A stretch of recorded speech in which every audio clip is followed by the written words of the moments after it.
Hello. Today we're going to demonstrate how third-party quoting is done on CloudSense.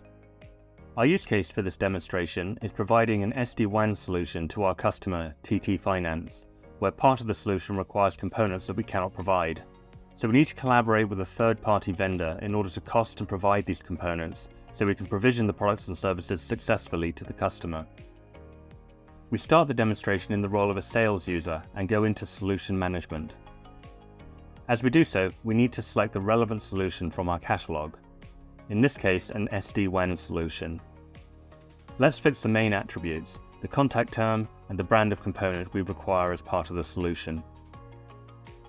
And if we expand the pricing summary here, we can see how this affects the price as we configure and complete our solution. So we've got two components here. We've got the hardware and we've got some tenancy options. The tenancy part doesn't require any third-party collaboration, but you can see here we can select different types of tenancy which drives different pricing, which all rolls up into our overall SD-WAN price. But what we're more concerned about is adding our hardware. So let's add a CPE component. The contract term defaults through from the main component and we can select our hardware model. Let's go for an Edge 510 device. As we do this, our CPE component is updated in real time by the advanced pricing service. So you can see here we've got a one-off charge of $800, we've got a delivery charge, and we've got a recurring charge. Non-commercial data can be entered at this stage if we know it, or it can be entered later on. But let's say we do not know it, so we let the solution team go and find that out so they can enter it at a later stage in the journey. For now, this device needs some external components, so let's go and configure the bill of materials for it.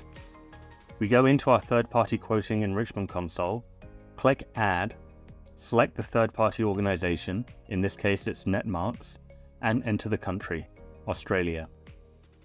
We'll come back to these attributes a little later for managing margins and discounting and see how that drives our total price. What we want to do now is manage the bill of materials. We click on Manage BOM, and this bill of materials has been imported from data given to us by the external vendor and stored within CloudSense. If we didn't have this data, we would be able to enter it manually. As you can see here, we can enter additional bill of material items, for example, an ad hoc adapter. We can give it a bill of material code, specify the quantity, and add price and discount values. We can also remove line items if some of them aren't relevant. For example, if the customer doesn't want a wall mount kit, we can easily delete that from our BOM. So we've finished configuring our bill of materials and can just save it here. Doing that provides us with the unit price, or the cost to us as a business. What we might want to do now is add a margin of 10% and not apply a discount. Then the total price to the customer will be increased from the unit price to give us a total price of $1,358.03, which includes the 10% margin. The next thing we do is send an email out to our vendor, Netmarks, who will see that we have removed one line item and added an additional item, as shown earlier, and they will need to review and approve the changes. So note the price of $1,358.03.